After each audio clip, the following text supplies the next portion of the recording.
오늘은 하이데거 설명을 하겠습니다. 이 사람은 유명한 책이 존재와 시간이라는 책이에요. 그냥 이름만 들어도 뭔가 까다로울 것 같죠, 그죠?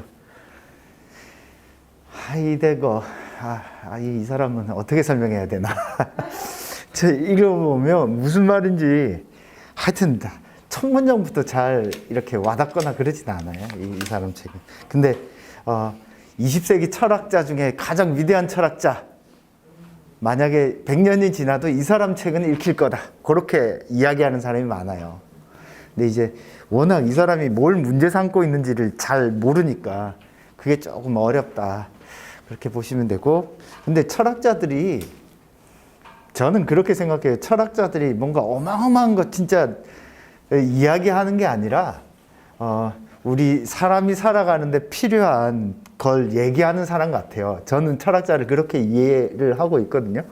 그러니까 이 사람이 진짜 문제 삼고자 하는 걸 이해만 하면 사실은 별로 어렵지 않은데 이해가 안 되니까 이 사람이 말하려고 하는, 그리고 이 사람 또 좀 쉽게 설명해 주면 되는데 뭐 어렵고 까다롭게 설명하면 이해가 잘 안 되잖아요. 그래서 오늘은 이 사람이 뭘 문제 삼았는지를 좀 이해하고 그것이 아이들 교육이나 공부에 어떤 영향을 받는지 뭐 그런 얘기를 조금 하겠습니다. 이 사람이 얘기한 것 중에는 이런 것도 있어요. 보통 실존 철학자 이렇게 많이 불리거든요. 그래서 학생들 공부나 중에 실존 치료 뭐 이런 것도 있어요. 심리학 치료에서. 그래서 그런데 영향을 많이 준 사람이다, 그렇게 보시면 되겠습니다. 하이데거의 초기 이 책은 존재와 시간이에요. 존재와 시간, 뭐 어떤 내용일 것 같아요? 그냥 제 제목만 보고 그냥 느낌 한번, 어떤 주제를, 어떤 내용을 주로 다루는 이야기일 것 같으세요? 존재와 시간? 좀 막연하죠. 존재? 다 존재가 존재지 뭐야. 시간 많으나 뭘 말하려고 하는지가 좀 잘 안 잡히죠, 책 제목이. 근데 그러니까 이 존재라고 하는 것과 시간이라고 하는 것이 이때까지 인간이 살아오면서 서양에서 많이 오해됐다, 제대로 한 번도 이해된 적이 없다 이야기한 거예요. 그래서 존재와 시간 앞부분에 보면은 서양 2500년 역사 속에서 존재라는 것이 한 번도 제대로 이해된 적이 없다, 지금 내가 제대로 한번 얘기해 보겠다, 이렇게 시작을 해요. 그러니까 자기 앞에 선배 학자들, 학문들을 다 까고, 야 너네들 쓰레기야, 내가 맞아, 이러고 시작을 하거든요. 그러니까 좀 대범하죠, 어떻게 보면. 그래서 이 사람은 존재와 시간에서 서양 철학이 가지고 있는 어떤 한계점을 지적을 하는 곳으로 출발을 해요. 존재부터 봅시다. 존재가 뭐예요, 어머니? 존재? 있는 거, 있다, 그죠? 혹은 있음, 그죠? 있다, 있음. 그러니까 보통 이제 과거에, 그러니까 이 하이데거의 아이디어는 뭐냐면, 과거에는 우리가 중세 사회나 신화가 있었던 시대에는 어떤 신이라는 절대적 존재에 의해서 영원한 시간 동안 모든 존재의 뭐를 보장해 줬어요? 확실성을 보장해 줬다고. 그러니까 이 영원한 시간 속에서 살아가는 인간은 뭘 탐구해야 돼요? 신이 부여한 확실성이 무엇인가, 나의 소명이 무엇인가를 발견하는 게 학문의 목적이었죠. 신이 나에게 부여한 어떤 역할, 운명, 삶이 뭔가. 그래서 이 확실성을 담보해주는 신으로부터 부여한 각가지 어떤 삶, 지식 속에서 뭘 발견해요? 본질을 발견해내는 것이 인간의 역할이었어요. 지식의 역할이었고 학문의 역할이었다고요. 그러니까 영원한 시간 속에서, 야 이게 인간은 좀 살다 죽잖아. 그러니까 본질적인 걸 찾아야지, 본질적인 거. 그래서 데카르트는 나는 생각한다. 인간은 생각하는 것을 본질로 삼아서 살아가는 존재 아니냐. 그래, 생각을 해야지 인간이야. 이렇게 본질을 탐구하는 것이 철학의 중요한 목표였어요. 학문의 중요한 목표였고, 이 본질을 파악해야지만이 인간은 이 세상을 지배하고 통제하고 관리하고 이해해서 자기가 원하는 삶을 살 수 있게 되는 거죠. 본질. 그래서 과거에 이렇게 쭉 흘러가는 시간 속에서 본질을 탐구하려고 하는 학문이 서양의 학문이었고, 요거는 제대로 된 게 아니다라고 본 거예요. 이 하이데거는. 그러면 아니 본질을 탐구해야지. 그럼 뭘 탐구해? 그런데 하이데거는 이제 인간에게 있어서의 본질은 조금 다르다는 거죠. 인간한테 있는 본질. 그래서 인간한테 본질이 어떻게 나타나는가, 요거에 대한 설명을 잠깐 할게요. 자, 어떤 존재가 딱 있어요. 예를 들어 보자. 사람이 한 명 있다고 칩시다. 사람이라고 할까? 사람이라고 할게. 사람. 자, 한 사람이 있어요. 이 사람을 우리가 탐구를 하려면 어떻게 탐구할까요? 과학은 어떻게 탐구할까요?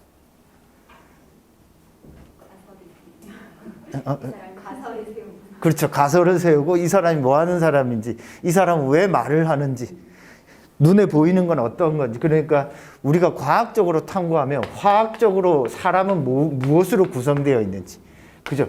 물리학적으로 어떻게 작동을 하는지, 그죠? 그리고 뭐 생물학적으로 혹은 윤리적으로 이 사람은 착한 사람인지 나쁜 사람인지. 그러니까 하나의 사람을 탐구하는 데 있어서 학문이라고 하는 것은 그 사람 전체를 보여주는 것이 아니라 일부분밖에 못 보여줘요. 그러니까 나라는 존재를 화학적으로 쫙 분해해서 물이 몇 %, 그죠? 그리고 뭐 단백질이 어떻고 피가 어쩌고 저쩌고 다 분해했다고 해서 그것이 살아있는 내가 아니잖아. 그거는 그냥 물질로서 화학적 성분을 가진 거잖아요. 거기에는 살아있는 생생한 말을 하고 생각하고 반응하는 존재로서의 나는 없죠. 그죠? 그러니까 한 사람을 인간이 분석한다라고 할 때 우리는 어떻게 분석을 해요? 아무리 과학적 지식을 많이 활용을 하더라도 그 사람의 진짜 그 모습을 분석하는 것이 아니라 우리 눈에 포착되는 화학적 방법, 물리적 방법, 생물학적 방법, 그죠?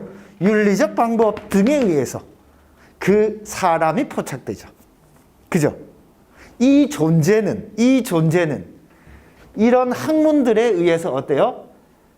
드러나죠. 드러나는 순간 어떤 일이 벌어져요? 드러나는 순간 이 사람은 사라져요. 은폐돼요. 보이지 자, 사람이 있으면 이 사람의 화학적인 부분 요만큼 내가 알겠어. 이 사람의 요 부분 내가 알겠어. 이 사람의 이 부분은 내가 설명했잖아. 야, 이 사람의 이 부분 내가 설명했잖아. 그럼 뭐예요? 우리가 어떤 대상을 열심히 관찰하고 이해할 때 요 부분은 아는데 나머지 부분은 어떻게 돼요? 무시되거나 은폐돼 버리죠. 사라지잖아. 그렇잖아요. 보면은 엄마는 날 몰라 그러잖아요. 왜? 엄마가 보고 싶은 것만 보잖아. 실제로 그래. 실제로 자식들에 대해서 부모들 잘 몰라요. 그리고 자식이 보는 엄마가 보는 자식하고 선생님이 보는 거랑 친구들이 보는 거랑 완전 다를 때가 의외로 많아요. 그죠? 그래서 부모님들 항상 생각하잖아요. 우리 애는 착한데 친구를 잘못 만나서. 그렇게 이야기하잖아요. 그게 뭐예요? 내가 보는 점에서만 내 아이를 보는 거죠. 마찬가지예요. 남편, 아내의 생각이 잘 이해가 안 돼. 왜 그래요? 나의 시선에서 그 존재가 드러나기 때문에 그렇죠. 그러니까 우리가 어떤 존재를 파악한다는 것은 어떤 존재를 은폐시켜요. 가려버려요. 요게 일단 이해돼요. 그게 가다머랑 비슷하죠. 가다머가 이해하는 순간 어떻게 된다고요? 오해된다고. 가다머가 하이데거의 제자예요. 제자예요. 한 15, 16살 정도 어려요, 가다머가. 하이데거가 1987년생인가 6년생인가 그렇고, 여기 넣어놨는데, 89년생이네요. 89년생이고, 가다머가 1900년생이고, 가다머가 하이데거 제자로 들어와요. 그러니까 이때까지 모든 학문이 존재에 대해서 막 이야기를 했다라고 하지만, 실제로 이 보여지지 않는 존재 그 자체에 대해서 한 번도 얘기된 적이 없다 라고 이야기를 하는 거죠. 그러니까 책을 읽는 사람의 입장에서, 야, 그럼 우리가 이때까지 한 건 뭐야? 학문의 기반을 다시 쌓아야 되겠네? 이러니까 이 하이데거가 가지고 있는 임팩트가 당시에는 어마어마하게 컸어요. 그러면은 영원한 시간 속에서 인간이라고 하는 것이 본질을 찾기 위해서 노력한 수많은 활동과 노력들은 실제로는 본질을 은폐한 결과를 가져오게 되었다는 거죠. 그러니까 요 말이 조금 이해되시죠, 그죠? 그러니까 우리가 어떤 공부를 한다라고 하는 건 이렇게 생각하셔야 돼요. 와, 공부를 해서 모든 것을 다 안다. 이건 불가능한 거예요. 공부를 하는 것은 내가 공부를 통해서 어떤 부분이 있으면 그 부분의 일정한 부분을 좀 더 명료하게 이해한다. 그러면 일정한 부분을 이해하는 순간 나머지 부분은 어떻게 돼요? 은폐돼 버리는데, 이때까지 서양의 학문은 이 은폐된 것을 몰랐다는 거예요. 마치 이게 전부인 것처럼 착각을 했다는 거예요. 은폐되었다. 그래서 하이데거는 뭐라고 하냐? 서양의 역사를 존재 망각의 역사라고 해요.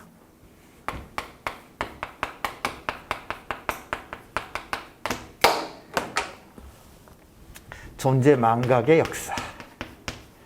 그러니까 존재가 막 드러난 것처럼 보이는데 사실은 이렇게 뿌옇게 은폐되어 있는 걸 까먹었다는 거죠. 그러면 이제 하이데거는 이 존재 망각한 걸 다시 존재하는 것으로 끌어들이려면 어떻게 해야 되는가? 이게 이제 이 질문을 다시 던지는 거예요. 그래서 그거를 뭐라고 부르냐? 존재 물음이라고 그래요. 존재 물음. 자, 존재가 망각되었으니까 그럼 존재가 뭔데? 라고 묻는 거죠. 그죠? 그럼 이 존재 물음은 누구, 예를 들어서 우린 존재를 이야기하면 여기 뭐 에어컨 리모컨이 있습니다. 리모컨 있죠. 그죠? 에어컨의 리모컨은 존재 물음을 던질까요? 안 던질까요? 안 던지죠. 그냥, 그래서 얘는 존재 그 자체로 있어요. 그래서 이렇게 존재 물음을 던지건 안 던지건 그 자체로 있는 걸 뭐라고 부르냐면 존재자라고 불러요. 존재자. 그래서 하이데거의 핵심을 이해하려면 존재와 존재 사이의 관계를 이해하시면 돼요. 존재를 우리는 이때까지 어떻게 이해해 왔냐면 존재로 이해한 것이 아니라 요 각각 특정한 맥락에서 이해된 존재자로 이해했다는 거예요. 존재자로.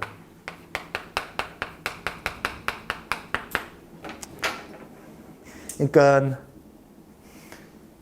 이건 리모컨이잖아. 그럼 리모컨으로 요거를 이해한 거죠. 그죠? 우리는 리모컨. 근데 갑자기 내가 수업을 하고 있는데 뭔가 이상한 도둑 강도가 들어와서 위협을 해. 그래서 제가 이걸 던졌어요. 그 사람한테. 이때 이 리모컨은 뭐예요? 그렇죠. 나를 방어해주는 무기죠. 그러니까 우리는 사회가 혹은 역사가 만들어준 특정한 존재자를 특정한 것으로서만 이해한다는 거예요. 이게 이제 하이데거의 문제의식이에요. 그러니까 우리는 내가 삶 속에서, 시간 속에서 능동적으로 어떤 주체나 대상을 이해하는 게 아니라, 야, 이건 리모컨이야. 리모컨은 거기 갖다 둬야지. 이렇게만 이해하니까 모든 세상이 어때요?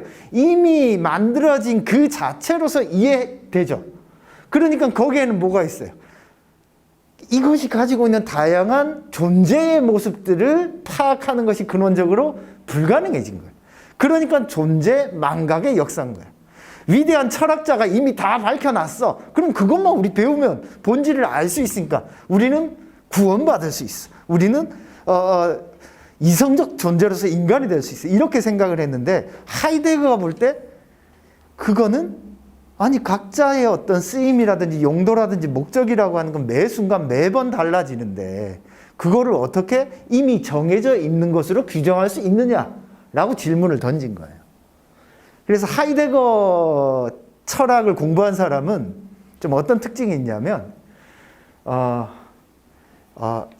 좀 뭐라고 해야 될까? 개성이 강하고 독자성이 강하고 그냥 혼자서 뭐라고 해야 될까? 조금 나댄다고 해야 될까? 막 그런 스타일이 좀 있어요. 그래서 근데 우리나라 학계에서는 그렇진 않은데 하이데거를 공부하면은 이제 이런 거예요. 이런 느낌이에요. 야, 내가 난데 내가 이렇게 하겠다는데 너가 무슨 상관이야? 약간 그런 경향을 띌 위험성이 있어요. 그래서 하이데거 철학이. 여튼 그러면은 이 각각은 이미 우리가 규정되어 있는 존재자들이고 존재자는 그래서 뭐라고 생각하면 되냐면 사물이라고 생각해도 돼요. 사물. 특정한 용도나 목적이 정해져 있는 사물, 객체 이렇게 생각하면 돼요. 그래서 어떻게 하이데거는 이야기하냐면 존재에 대해서 질문한 게 아니라 이때까지 우리 철학은 존재자에 대해서만 이야기를 해왔다. 이성적 존재로서 인간이 뭐냐만 자꾸 물었다는 거예요. 어떤 순간에 인간은 이성적 존재가 되느냐가 아니라 이성적 존재는 이거니까 이렇게 살아야 돼.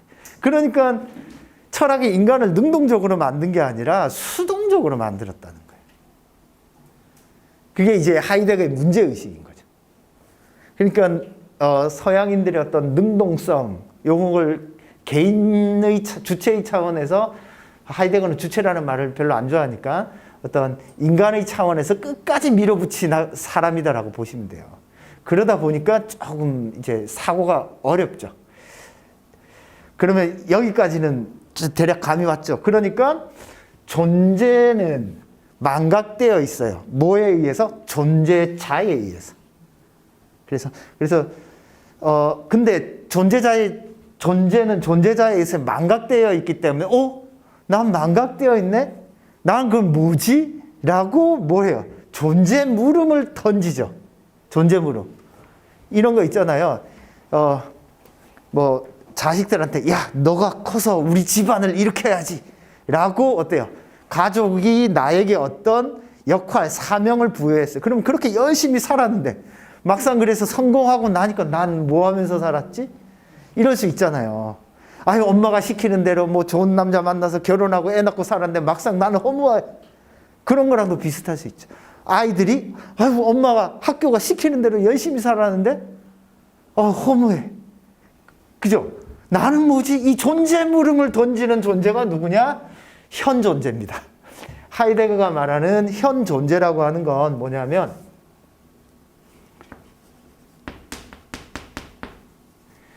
하이데거 말하는 현 존재는 존재 물음을 던져요. 그래서 나에게 망각됐던 내 존재는 어떤 존재여야 하는가를 나한테 질문을 던지면서 나는 어떻게 살아야 되고 어떤 존재고 하는지를 자꾸 질문을 던지는 거예요. 그걸 현 존재라고 해요. 현 존재.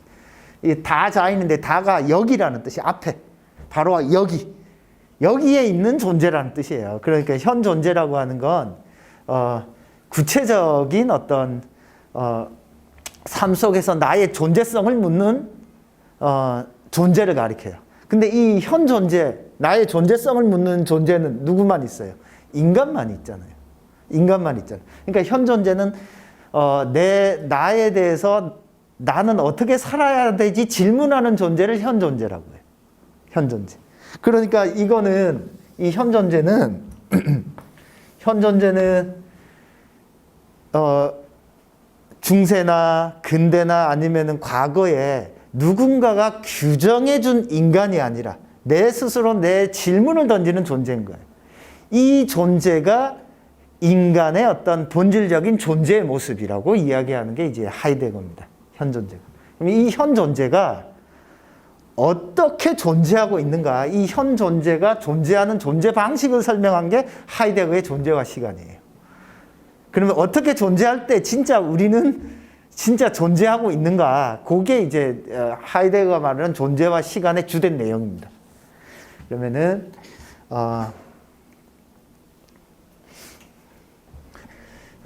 존재자가 존재를 가능하게 해주는 그 사건, 그 사태를 현 존재라고 보시면 되고, 이 현 존재는 어떤 존재냐? 자기의 존재에 대해서 물음을 던지는 존재라고 이해를 하시면 돼요. 그러니까 이거 사춘기 때 아이들 딱 생각하면 돼.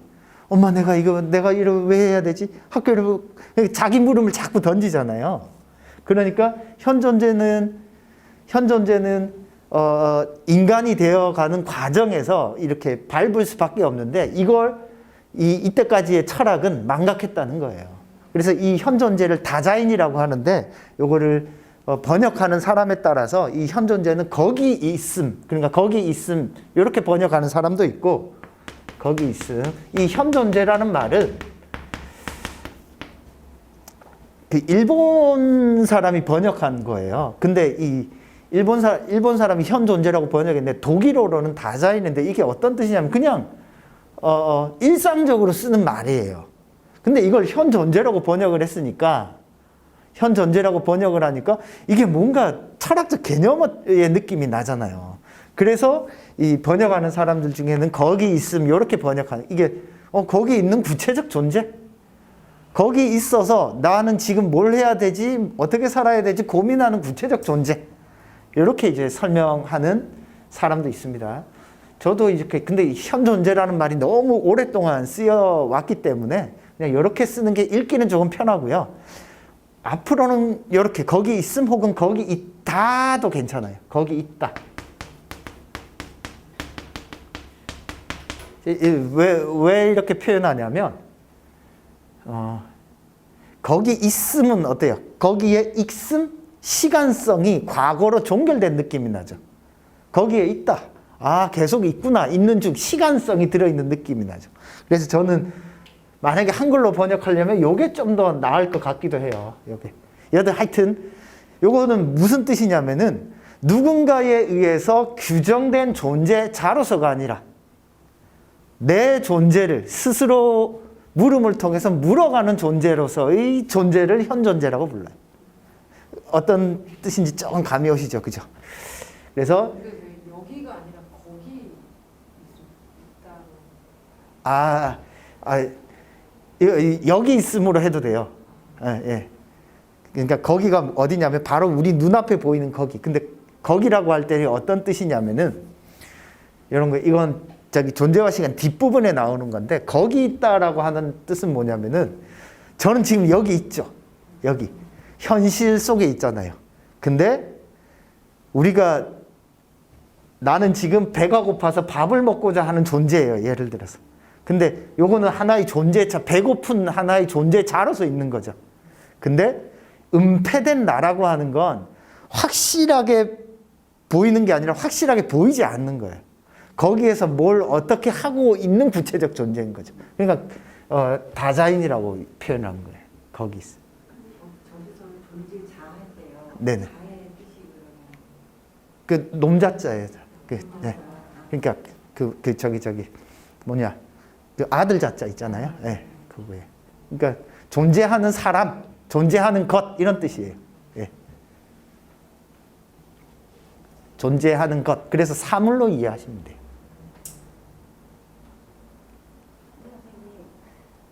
이 개념을 현 존재, 존재자의 개념을 그 하이데거가 처음에 얘기했다고 얘기를 했는데, 생각해 보면 생각하고 있다, 거기 있다라는 생각으로 만약 그 존재를 정말 현 존재자라고 얘기를 한다면, 예전에 철학자들도 내가 생각한다, 존재한다라는 생각으로 말은 현 존재라고 하지 않았지만 그런 철학을 설파했었잖아요. 그렇죠.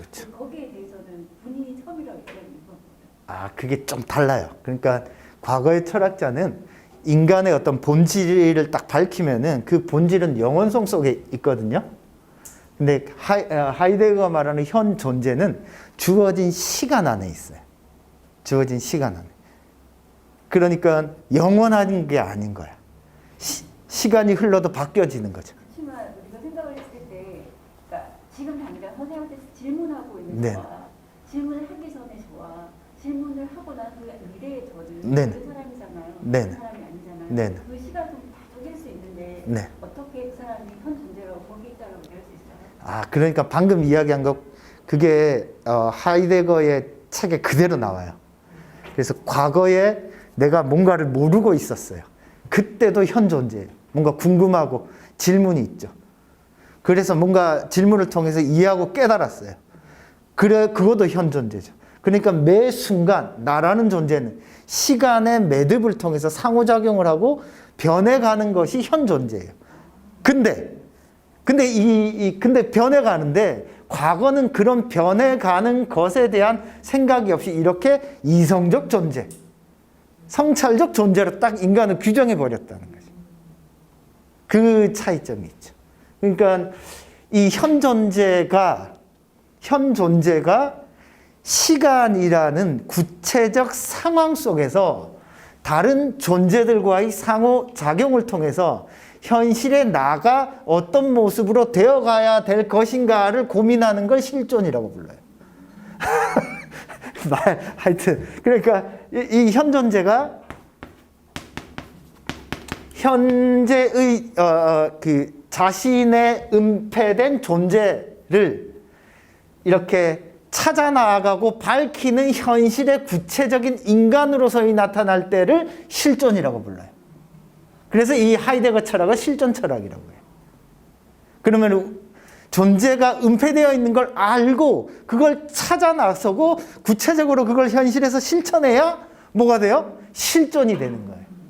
무슨 말이지? 그러면 너는 실존적으로 살아야 돼. 실존적 인간 하면 뭐냐면 네 스스로의 인간으로서 혹은 존재로서 혹은 사람으로서 되기 위해서 구체적으로 행동하고 살아가고 다른 사람들과 상호작용하는 존재를 실존적 인간이라고 불러요. 어떤 뜻인지 아시겠죠? 그죠? 그러니까 이 현 존재가 물음을 통해서 나는 존재가 은폐되어 있었고 존재자가 아니라 질문을 던지는 뭔가 의문을 가진 존재고 그 의문을 해결해 나가기 위해서 자신의 구체적인 어떤 실천 노력들을 하는 것이 실존이에요. 실존. 알겠죠? 그러니까 이 하이데거는 어떠냐면은 자, 예를 들어 볼게요. 애기들 아무것도 몰라요. 뭐에 가까워요? 존재자에 가깝죠. 사물에 가깝죠. 배고프면 울고. 그러니까 하이데거는 존재라고 하는 것이 존재 방식에 따라서 존재의 층위가 있어요. 수준이 있어요. 수준. 똑같이 나이 40, 50, 60, 70을 먹었다고 똑같은 존재가 아니야. 수준 높은 존재가 있고 수준 낮은 존재가 있어요.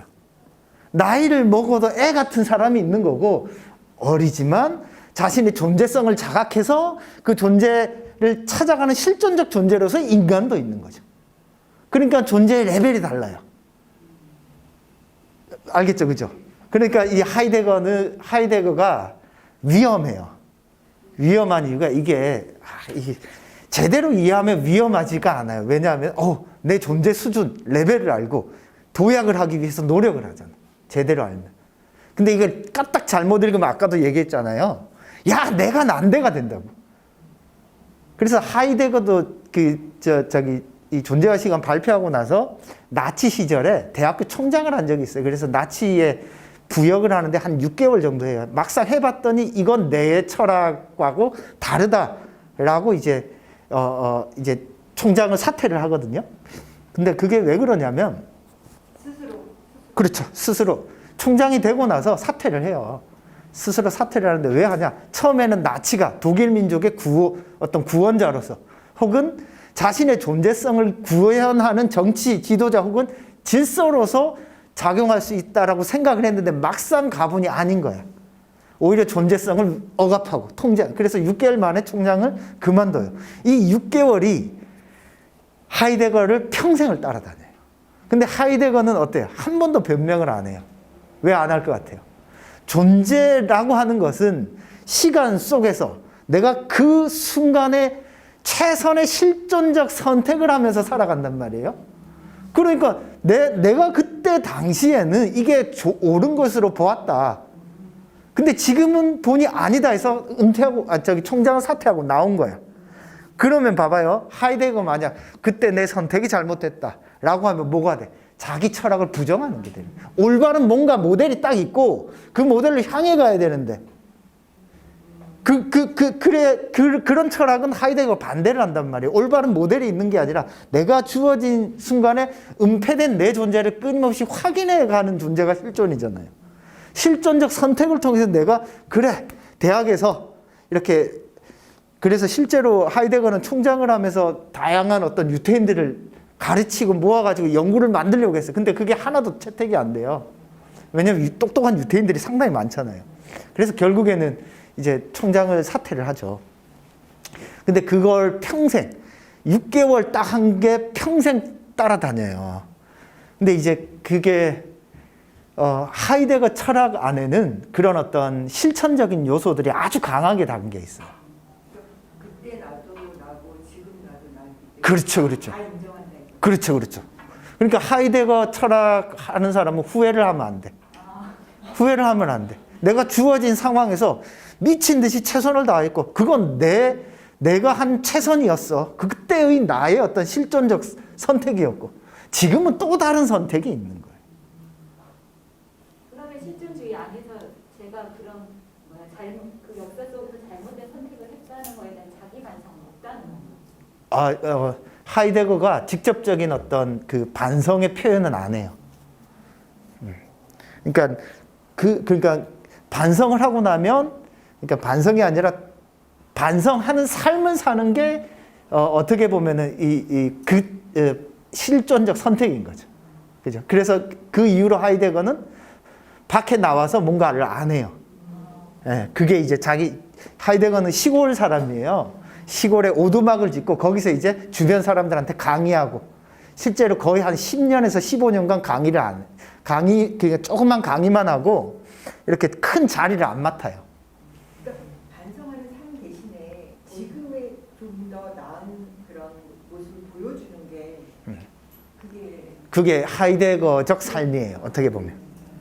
그러니까 반성한다. 잘못했어요. 이런 거 하지 말라는 거야. 그냥 너에게 주어진, 만약에 잘못됐다는 생각이 든다면 이 잘못된 것을 고치기 위해서 살라는 거죠.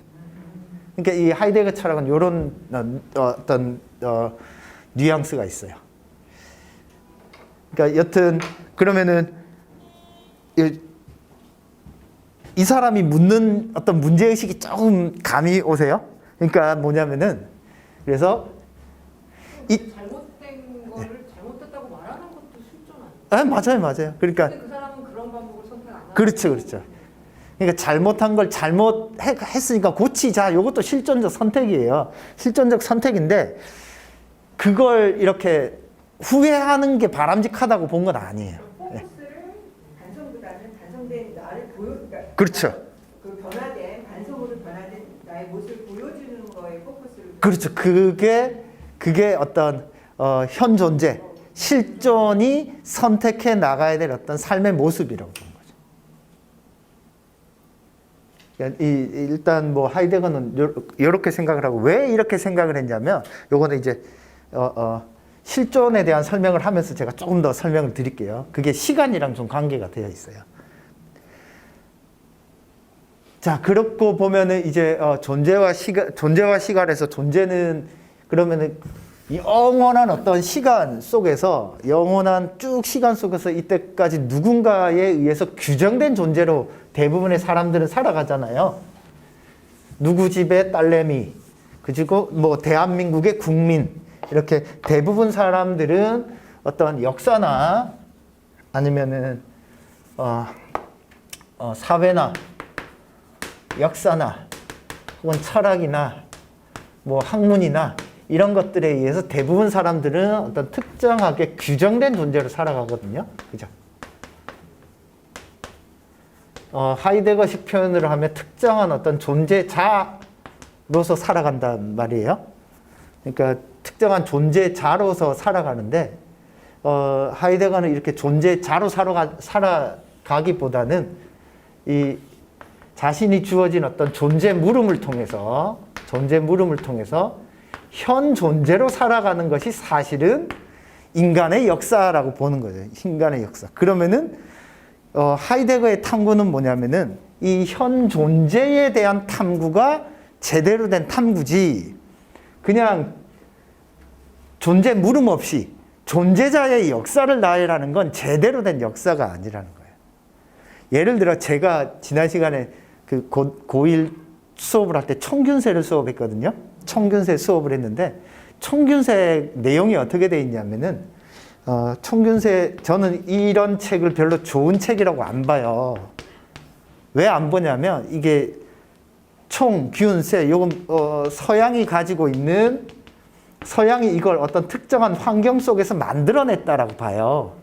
그래서 지금 터키 그 인근에 있는 곡창지대에서 충분한 물자를 생산했고 그것이 쭉 퍼지면서, 그리고 이런 어떤 요소에 의해서 서양이 세상에 지배를 할 수 있게 되었다. 그래서 요 내용의 핵심이 뭐냐면 환경이 세상을 결정한다는 내용이에요. 주어진 환경이. 여기에는 뭐가 빠져 있어요? 실존적 노력이 아예 없죠. 똑같은 환경에 있더라도 열심히 노력하는 사람이 있고 아닌 사람도 있잖아요. 아무리 환경이 좋아도 그냥 나락으로 떨어지는 사람도 있죠. 그러니까 이런 책들에는 뭐가 들어있냐면 정보의 나열이 있지. 거기에서 인간이 어떤 삶을 살았는가가 망각이 되어 있어요. 대표적으로 청균세가 그렇고요. 또 어떤 책이 그럴 것 같아요. 유발 하라리 책이 다 그래요. 제가 그래서 그 책을 싫어해요. 유발 하라리의 뭐 호모사피엔스, 데우스 이런 책들이 하나같이, 미국에서 나오는 그런 류의 책들이 하나같이 수준이 낮아요. 근데 우리나라에 그게 잘 번역이 되고 팔리는 건 뭐냐면, 그런 책들은 어떤 의도가 담겨 있냐면은 이미 한 사회에서 자신의 어떤 지위나 위치가 이렇게 올라가 있는 사람들의 입장에서는 그런 책이 어때요? 자신을 정당화해 주는 거야. 내가 여기에 올라섰던 것, 나의 뭐 노력과 내 환경과 그래서 체제를 공고해 주는 시스템으로 작동해. 막 유발 하라리 책도 그렇고 뭐 생각의 탄생 이런 책들이 다 이런 계열에 속해요. 뭐 창의적으로 생각하는 12가지 방법이 어쩌고 저쩌고인데 거기에는 뭔가 탁월한 아이디어나 우리가 일상생활에서 어떤 삶의 태도나 시간이나 이런 것들을 누벼야 되는지에 대한 얘기가 없어요. 그래서 단순한 지식과 정보의 나열책인데 이런 책들은 많이 보면 안 좋아요. 그래서 저는 개인적으로 그렇습니다. 이런 책 안에는 그런 것들이 빠져 있어요. 그래서 학생들한테 안 좋은 책이야.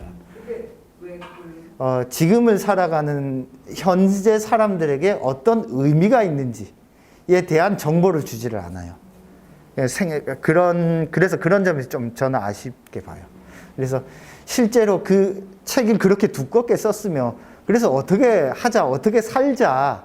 그러면은 우리는 인간은 하나의 관점이 아니라 여러 가지의 관점이 상호 교차를 하기 때문에 뭐 다양하게 생각을 할 수 있어야 되는데 그냥 관점의 전환 정도? 그래서 저는 그런 점에서 좀 아쉬운 점이 있는 것 같아요. 그러니까 그리고 그렇게 보는 게 이제 학문의 입장에서는 다양한 관점에서 볼 수 있죠. 근데 이제 그걸 조금 더 대중적으로 쓴 건 큰 장점이라고 볼 수는 있을 것 같아요.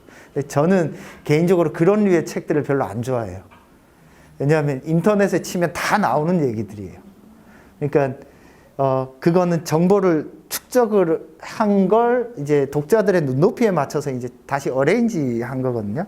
근데 이제 그러면은 세상을 보는 새로운 눈이나 아니면은 새로운 관점을 가졌을 때 우리는 어떻게 내 삶을 어떻게 변화시킬 수 있을까? 그런 내용들이 이제 빠져 있어요. 유발하라는 책. 수업 중에서 네.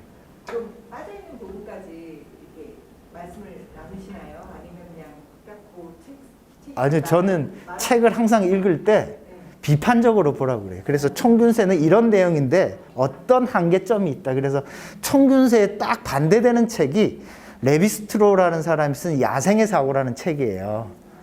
야생의 사고라든지 아니면 슬픈 열대 뭐 그런 책인데, 거기에는 야생의 사고는 어떤 거냐면 인간이 가지고 있는 이렇게 환경 지배가 아니라 어떤 환경에서도 인간은 어떤 보편적으로 생각하고 사고하는 툴이 있다.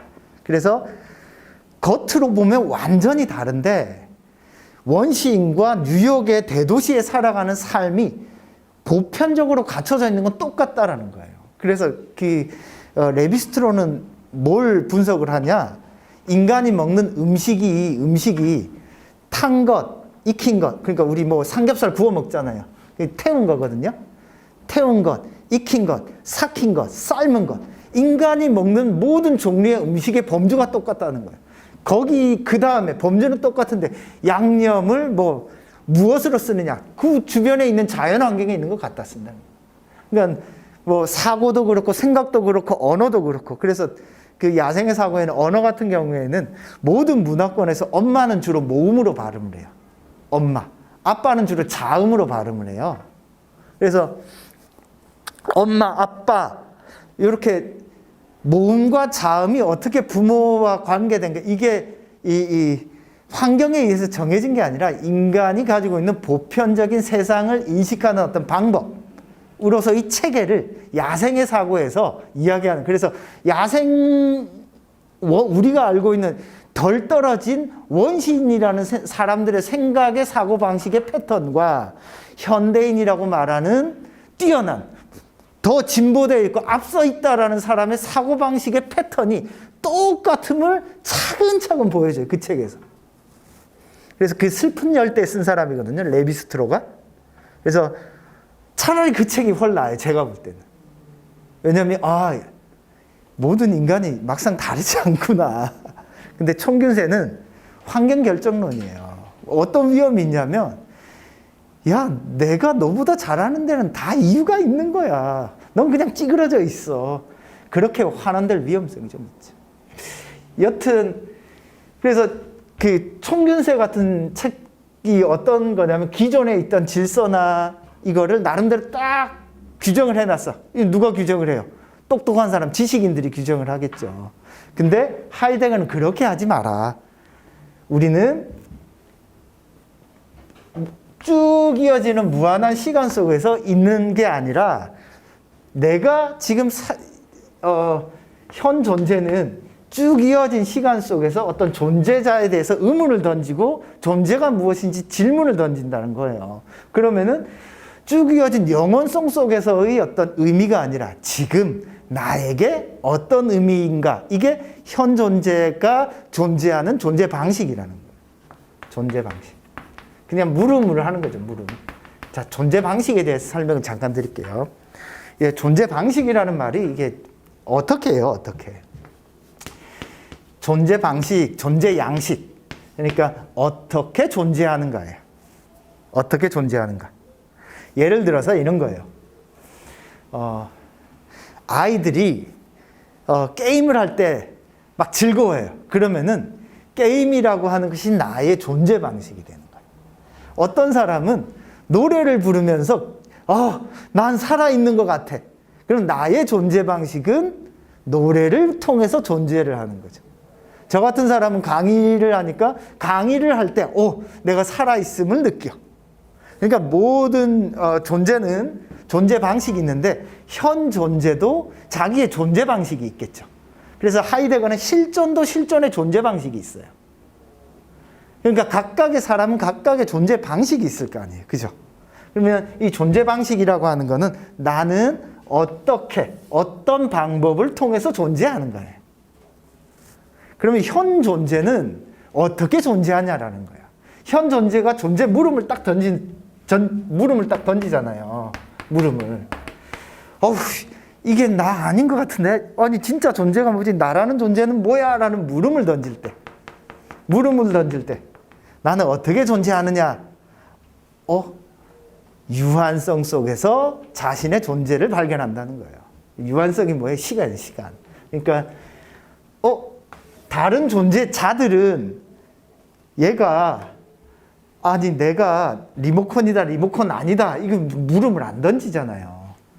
왜 물음을 던져요? 나는 특정한 시간 속에서 태어나고, 특정한 시간 속에서 죽잖아요. 그럼 현 존재의 존재 방식은 어떤 시간성이에요, 시간성. 유한한 시간성. 그 안에서 나는 뭘 해요? 존재에 대한 질문을 던져요. 그게 주어져 있지 않으면, 그 방식이 주어져 있지 않으면 나는 어떻게 살아야 될까를 질문을 안 던진다는 거예요.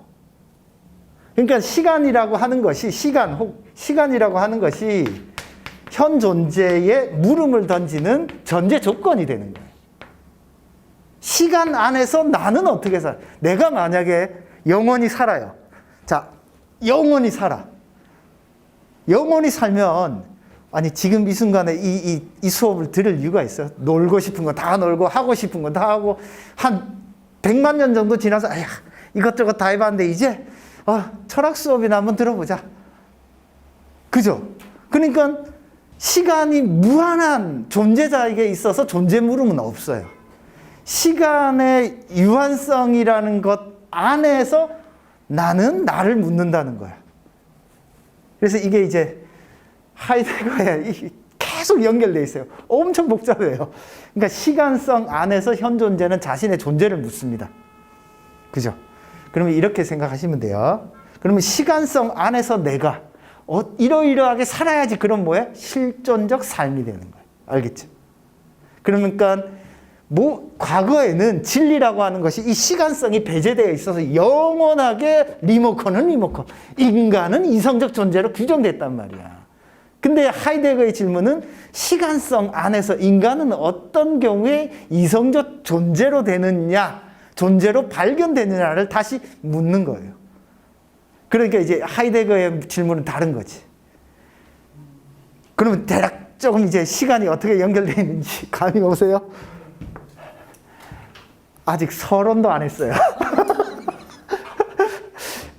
그래서 이 사람의 생각이 조금 복잡합니다. 그래서 9쪽 잠깐만 볼게요.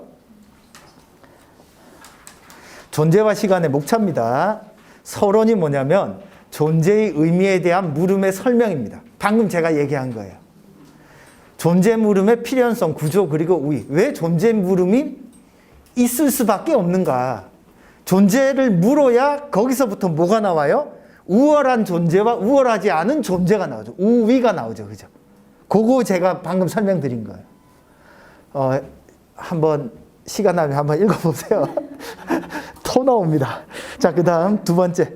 존재 물음의 정리 작업에서의 이중의 과제, 탐구의 방법과 그 개요. 그러면은 이런 존재 물음을 하는 과정에서 우리는 뭘 해결해야 되냐? 존재가 은폐되어 있고, 그리고 시간성 속에서 이걸 물어야 되는 거에 대한 질문이 여기 들어가 있어요. 그 다음에 일부, 자, 제가 책을 안 가져왔는데 책 조금 이따 보여드릴게요. 이 서론이 대략 한 70쪽 정도 되거든요.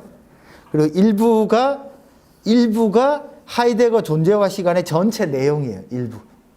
그러니까 서론은 조금 짧고요. 나머지 한 400, 500쪽이 일부에 해당되는 거예요. 그래서 하이데거는 책을 일부의 2편까지만 쓰고 그 뒤로 안 써요. 일부의 2편까지만 쓰고. 그래서 하이데거 존재와 시간의 핵심 내용은 뭐냐면 기존의 어떤 존재 중심의 서술이 잘못됐거든. 그러니까 이거를 현 존재 중심으로 다시 서술하겠다. 현 존재 중심으로 다시 서술할 테니까 현 존재 중심으로 다시 서술할 때 필요한 기존의 존재는 어때요? 철학자나 과학자나 기술자나 사회의 권력자가 규정해 주는 대로 존재가 규정됐잖아요. 존재자가 규정됐잖아요. 근데 하이데거는 그러려다 보니까 이걸 다시 다 규정해야 되잖아요. 그래서 기존의 철학을 현 존재 중심으로 다시 규정을 해요. 다시 규정을 해서 그거를 뭐 예를 들어서 운명이다 하면 과거의 운명이라고 하는 것이 지금은 다시 어떻게 현 존재 중심으로 운명의 의미는 어떻게 다시 규정돼야 되는지 이런 컨셉이라고 이해하시면 돼요. 그래서 현 존재를 중심으로 기존의 학문의 체계나 시스템의 어떤 구조, 형식들을 새로운 존재 방식을 들어서 다시 재정립하는 내용이 하이데거 존재와 시간의 주된 내용이다라고 보시면 돼요. 그래서 그것의 핵심이 현 존재와 시간입니다. 그래서 존재와 시간이에요. 자, 그 다음에 하이데거가 일부를 쓰고 나서 다음에 내가 어떤 걸 쓸 거야 라고 말을 하는 거예요. 그 다음에 그래서 2편까지 나와 있거든요. 3편에서 그러면은 이렇게 현 존재를 중심으로 현 존재를 중심으로 다시 인간을 서술할 때 그게 어떤 의미가 있는지를 3편에서 쓰려고 했었고 제2부 별도의 책에서 그래서 원래 3개로 내려고 했어요. 별도의 책에서 그러면 기존의 전통의 존재자 중심의 존재론은 내가 앞에서 이야기한 현 존재 중심의 존재론에 기반할 때 어떤 문제점이 있기 때문에 다시 재구성해야 되는가를 2부에서 쓰려고 했던 거예요. 하이데거의 의도는. 근데 막상 1부 2편까지만 쓰고 나니까 뒤에 거는 뭐 이미 내가 앞부분에서 다 얘기했으니까 구체적으로 적용하면 되잖아. 이런 판단이 들어서 하이데거는 3편과 2부를 쓰지를 않습니다. 그래서 하이데거 이 존재와 시간은 정기 책이고요. 후기의 책은 그래서 전통 존재론 그리고 전통 존재론과 다른 새로운 존재론은 어떤 방식으로 나타나야 하는가에 대한 이야기들이 그 이후의 책에서 나와요. 그래서 주로 이제 숲길이라든지 뭐 이정표라든지 이런 책들이 우리나라에 번역되어 있는데 그런 내용들이 주로 담겨 있습니다. 그러면은 대략 이제 이 사람의 문제의식은 조금 감이 오시나요? 그럼 잠깐 한 5분만 쉬었다가 이 사람의 문제의식을 조금만 더 쉽게 한번 이야기 한번 해볼게요. 하이데거는 왜 인간이라고 안 하고 현존재라는 말을 썼을까요? 현존재만이 질문을 던지는데 그 질문을 던질 수 있는 건 개나 돼지는 안 되잖아요. 인간밖에 안 되거든요. 왜 그러냐면 하이데거는 철학을 전개하는 과정에서 기존의 철학 있잖아요. 기존에 쓰던 철학적 용어들을 최대한 배제하고 쓰고 싶은 거야. 왜냐하면 기존의 용어를 쓰면은 자기가 쓰고자 하는 고유한 의미가 잘 전달이 안 되는 거예요. 그래서 인간이라고 안 쓰고 현존재라고 쓰는 거예요. 그래서 하이데거의 말은 독일 사람들이 쓰는 평상시에 쓰는 어떤 용어들을 철학적 개념으로 딱 가지고 와서 그것을 충분히 설명하면서 써요. 그래서 하이데거의 용어들이 처음에는 낯선데 그 이름을 붙인 다 이유가 있어요. 그게 기존 철학이 가지고 있는 용어로부터 벗어나서 인간의 삶을 현 존재를 중심으로 다시 한번 재구성하자. 역사를 비롯해서. 그러다 보니까는 하이데거라는 이 철학자를 기존의 어떤 질서나 기존의 어떤 시스템에서는 별로 좋아하지를 않아요. 좋아하지 않을 수밖에 없죠. 왜 그래요?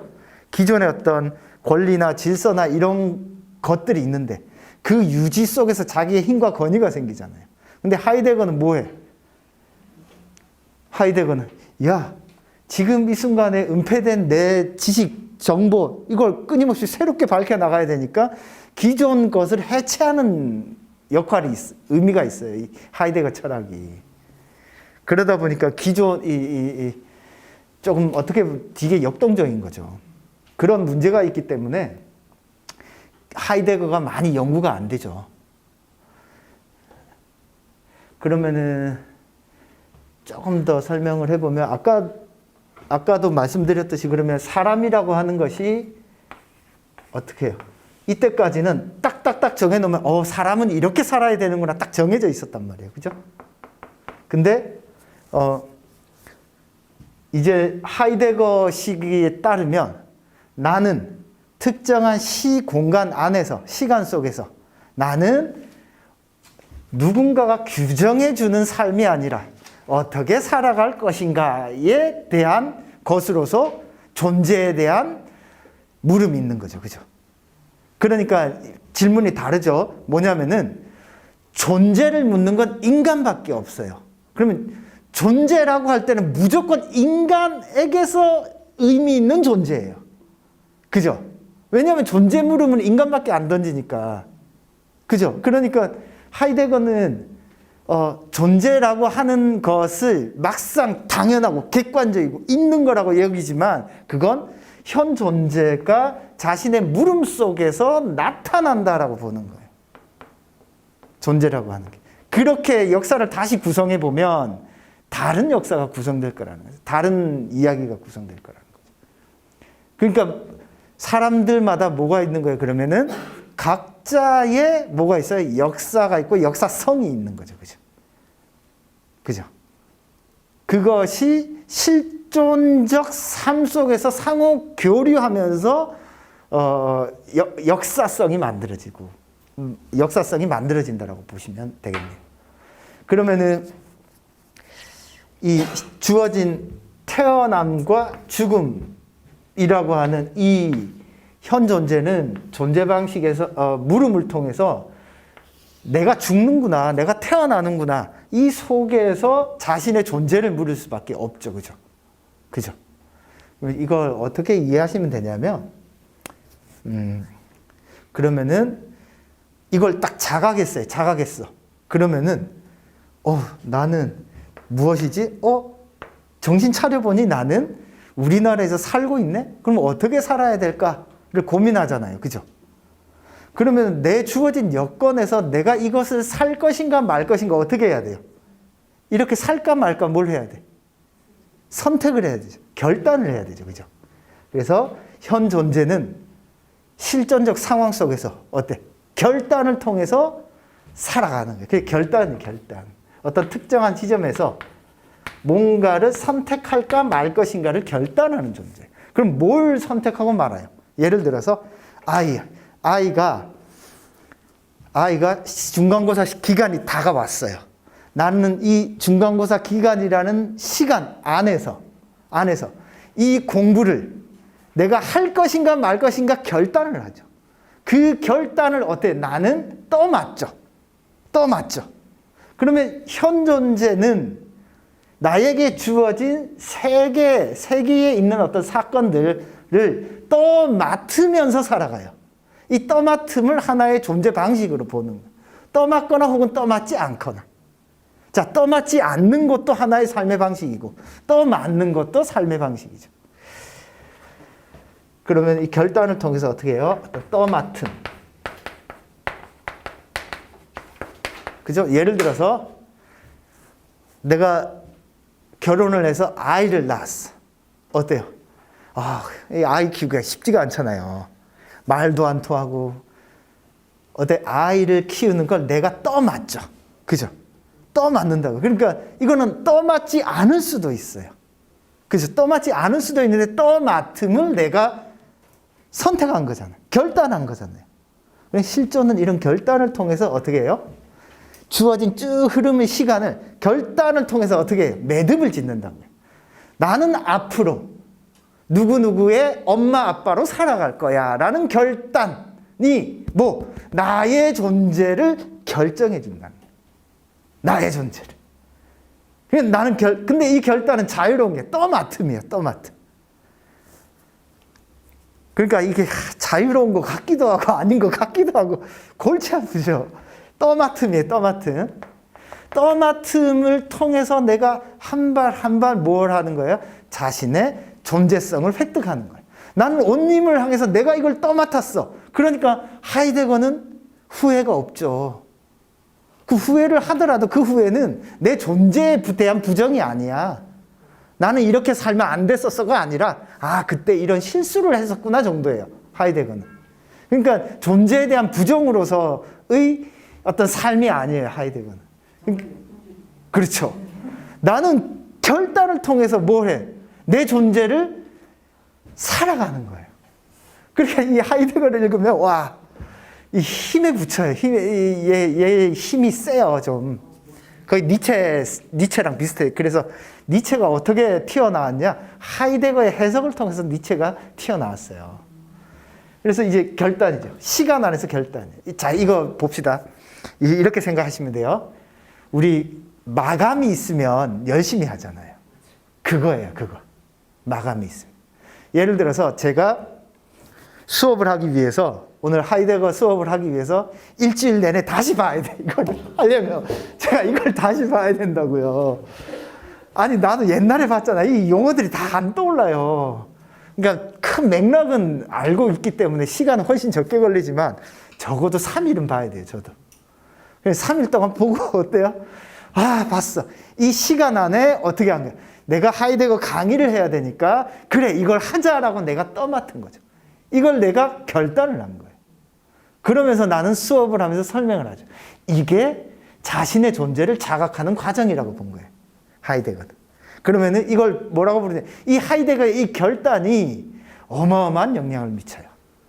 야, 존재라고 하는 것은 결단, 신을 통해서 시간을 딱 묶고 거기서부터 새로운 존재로 살아가는구나.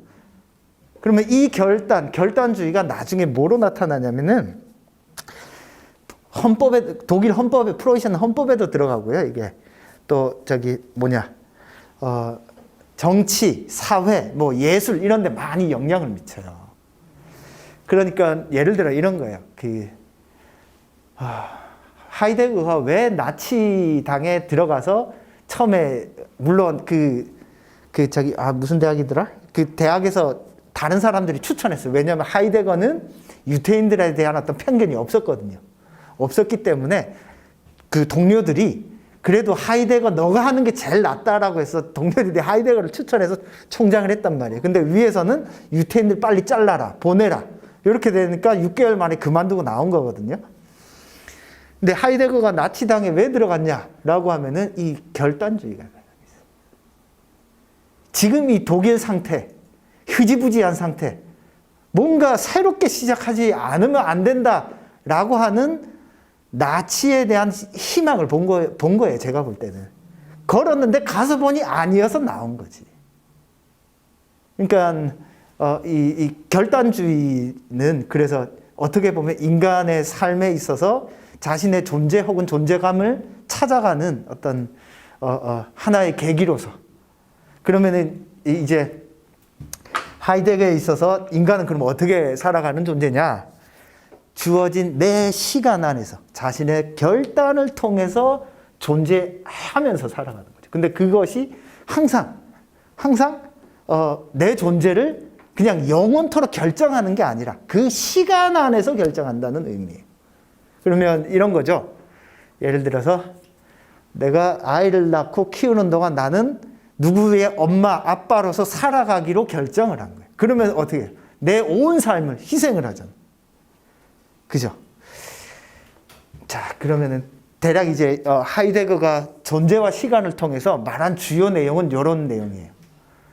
그러니까 자신의 어떤 존재감이나 자신의 어떻게 살아가야 될 것인가를 이렇게 어떤 주변의 시선이나 주변의 어떤 학문에 의해서가 아니라 끊임없는 나의 어떤 결단과 선택과 노력을 통해서 만들어가는 어떤 존재로서의 인간, 현존재, 실존을 이야기한 철학자라고 보시면 됩니다. 여기에 또 몇 가지 더 있는데 그거까지 하면 너무 복잡할 것 같아서, 그래서 이 실존은 그러면은 이제 사실 그 뒤에는 뭘 얘기를 해야 되냐면, 그럼 이제 결단을 통해서 우리는 실존하는 존재들이 살아가잖아요. 어디서 살아가? 세계 속에서 살아가죠. 그러니까 인간이라고 하는 현 존재는 내가 질문을 하는 순간 세계 속에 내가 있음을 자각하면서 살아가요. 그걸 하이데거는 세계 내 존재라는 개념으로 써요. 자, 하이데거의 철학에는 이 줄표가 있거든. 줄표. 요거는 어떤 뜻이냐면은 동시성을 뜻한다는 거예요. 세계 안에 존재, 세계가 먼저 있고 그 안에 내가 있다. 존재로, 자로서 혹은 현 존재로서 있다. 그런 뜻이 아니라 세계, 나 안에 있는 존재, 나가 동시적으로 함께 존재하고 있다는 뜻이에요. 그러면 이 세계 내 존재로서의 현 존재는 어떻게 해요? 수많은 존재자들을 어떻게 만나죠? 만남의 형식을 취하고 있거든요. 이것 또한 세계 내 존재로서의 현 존재자가 실존적 삶을 살아가는 과정에서 살아가는 어떤 존재 방식, 만남의 방식이 되는 거예요. 만남. 그러니까 이런 일상적인 말을 철학적 용어로 쓴다니까요. 그러니까 이건 다른 거예요. 그냥 있는 게 아니라 내가 강도가 들어와서 이걸 뭐로 만나요? 무기로서 만나는 거야. 그 말을 이렇게 하고 싶었던 거예요, 하이데거는. 그러니까 이 하이데거가 생각한 게 어떤 현 존재를 중심으로 철학을 다시 규정을 하려고 했던 거예요. 이 만남이죠, 만남. 그런데 내가 만나는 또 다른 어떤 현 존재는 내가 생각하는 것을 넘어서 있죠. 그러니까 초월적이죠. 초월적이죠.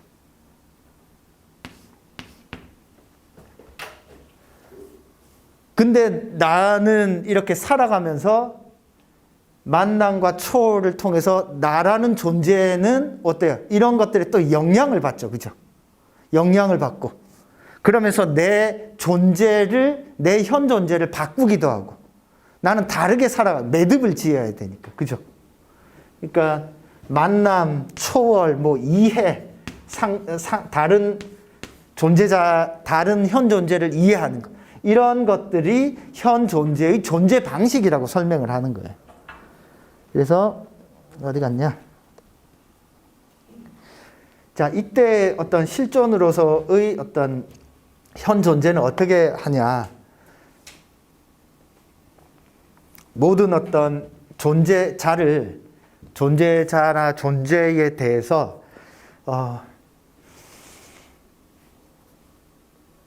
과거의 어떤 존재자라고 하면 그걸 이렇게 야, 너는 남학생이니까 너는 여학생이니까 어때요? 폭력적으로 규정되죠. 어떤 학문이나 이론에 의해서. 그죠? 폭력적으로 규정되는 그 존재 레벨은 낮은 거야.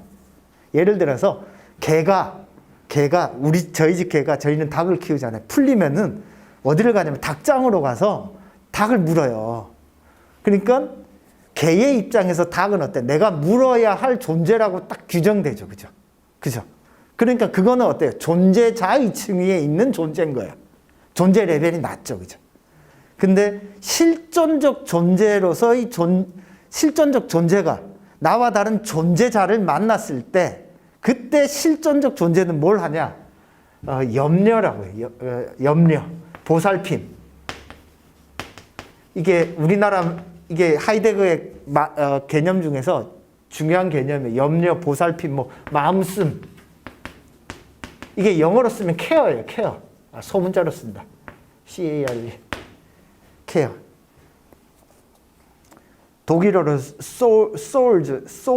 souls 이렇게 발음되는데 하여튼 마음씀, 염려, 보살핌. 우리나라로는 번역하는 사람마다 다른데 염려라고 번역하시는 분도 있고 마음씀이라고 번역하시는 분도 있고 보살핌이라고 번역하는 사람도 있고 그러니까 실존이 현 존재로서 자기와 만나는 다른 현 존재와의 관계를 이렇게 보살핌의 관계, 염려의 관계 속에 놓여 있다라고 봐요. 이게 실존의 존재 방식이라고 봐요. 그러니까 하이데거 철학은 이 관계들을 다시 새롭게 다 규정해가지고 설명을 하기 때문에 그 논리 구조가 되게 복잡해요. 이런 어떤 구도라고 보시면 됩니다. 그러면 이런 거죠. 내가 우리 아이를 훌륭한 아이로 키우기 위해서 그걸 떠맡고 그 떠맡는 걸 통해서 나는 나의 존재를 다른 존재자들과 마음씀, 염려, 보살핌을 통해서 이렇게 살아가는 게 인간이라고 하는 거예요. 그래서 이 하이데거의 철학은 뭐랑 비슷하냐? 동양 철학과 비슷해요. 하이데거는 동양 철학과 비슷해요.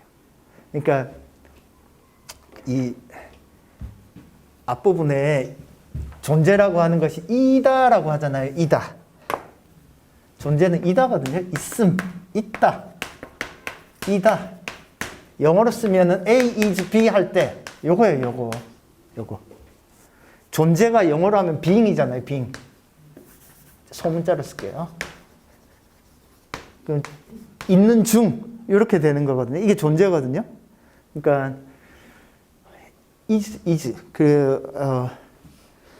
영어 그래서 이 철학이 유럽에서 발달할 수밖에 없었던 이유는 제가 볼 때는 이런 논리학이나 이런 게 언어의 구조 때문에 그런 것 같아요. 그 니체가 참 얘기한 거거든요. 네가 왜 이렇게 생각하냐? 네 언어에 따라서 생각할 뿐이다. 이 말을 니체가 처음으로 이야기하는데 A is B. 요거 이제 영어에서는 이걸 개사라고 해요. 개사. 앞에 거와 뒤에 걸 연결한다.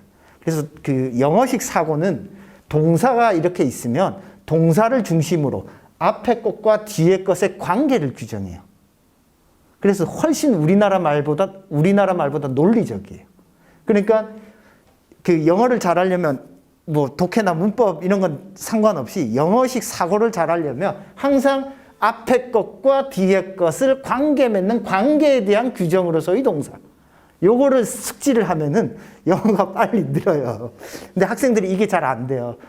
그러니까 A와 B는 같다구나. 그래서 아예 이 그 하이데거는 나중에 가면은 논리학 책을 써요.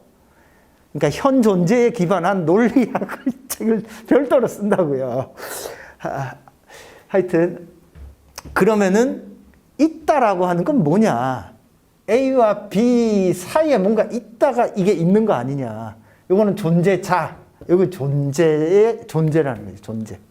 개사로서 이렇게 설명을 하는데 그러면 존재라고 하는 것이 왜 동양적이냐면은 우리가 어떤 것이 나타나는 은폐가 되잖아요. 그죠?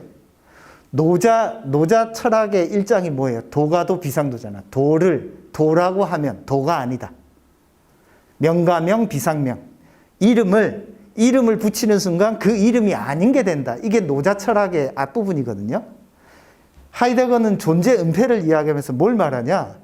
네가 어떤 존재를 딱 규정해서 이 존재를 딱 규정하는 순간 그 존재는 은폐돼 버린다.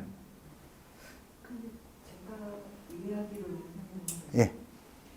어떤 환경이나 조건 속에서도 제가 그냥 느낌으로 이해하는 거는 내 인생 내가 만든다. 약간 이런 그런 게 네네. 강에서 역동적이 있잖아요. 네네. 그럼 어떤 면이 그게 동양 철학이랑 비슷한지 조금 헷갈립니다.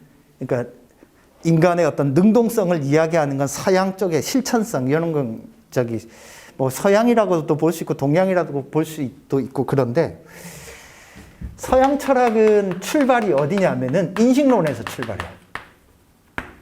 인식론이 무엇. 그러니까 하이데거 철학도 서양 철학을 비판하면서 서양의 인식론이 뭐가 잘못됐는지를 따져가는 거예요. 정확히 인식하려면 살아있는 인간이 그 순간에 뭘 느꼈느냐, 요거를 따져야 돼요. 무엇. 그래서 칸트도 그렇고, 헤겔도 그렇고, 이 무엇, 데카르트도 그렇고, 이게 무엇이냐, 이것이 본질이 뭐냐, 요거를 묻는다고요. 서양 철학은.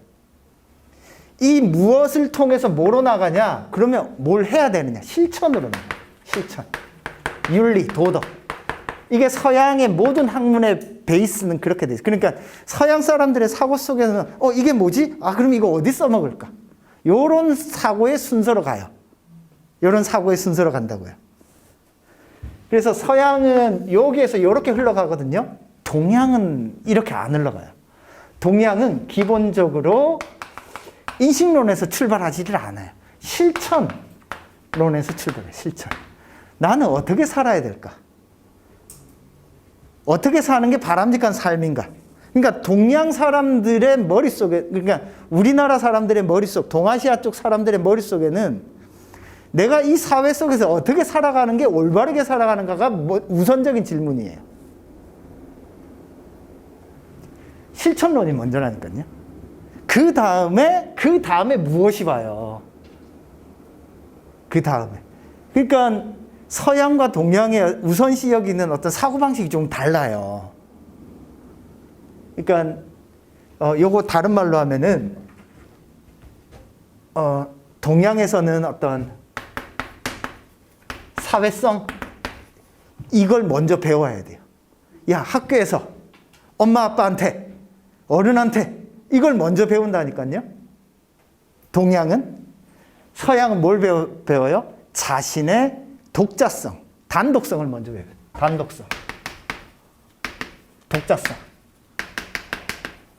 혹은 개성, 이걸 먼저 배운다고요. 그래서 서양은 부모 자식 간에도 계약적 관계가 강해요. 20살까지 키우고 나면 사회에 나가고. 그죠? 내가 이거 아이한테 시킬 때도 이거 해야 되니까 요거 해야지. 이런 계약적 관계가 강해요. 서양은. 근데 우리 동양은 어때요? 사회적 관계 속에서 학문이 발전돼 있다고. 그러니까 학문의 출발 근원을 동양과 서양은 좀 다르게 본다라고 보면 돼요. 그래서 하이데거는 그러면 서양의 철학에 기반한 이 논리가 뭘 빼먹느냐면은 그것이 단독성이 가능해지는 어떤 바탕들을 자꾸 망각시킨다는 거예요. 그래서 이제 하이데거 책을 찾아보면은 불교랑 엮여 있거나 노장 사상과 엮여 있는 책들이 상당히 많아요. 비슷해요. 왜냐하면은 어떤 우리가 무엇을 인식론적인 과정을 통해서 뭔가를 딱 발견하려고 하는 순간 그 대상이 잘못 이해되거나 오해되기 때문에 멀어지거든요. 멀어지니까 그러면 존재라고 하는 게 도대체 뭐냐? 결국엔 하이데거 전체 책을 읽어보면은 은폐되어 있고 말이 안 되어 있지만은 그럼에도 있는 것. 자, 아까도 이야기했지만 저는 살아있는 생명체잖아요. 저를 법적인 차원에서 이 사람의 지위를 이야기할 수도 있고 화학적인 구성 성분을 이야기할 수도 있고 물리학적으로 어떤 에너지가 들어가서 어떤 힘을 내는 존재인지를 설명할 수도 있어요. 그 각각의 존재자에 대한 설명들이 틀린 건 아닌데 그럼에도 불구하고 이렇게 능동적으로 살아있고 숨을 쉬고 생각을 하고 있는 존재는 학문을 통해서 정확히 규정할 수가 없어요. 그게 존재라는 거예요. 하이데거는.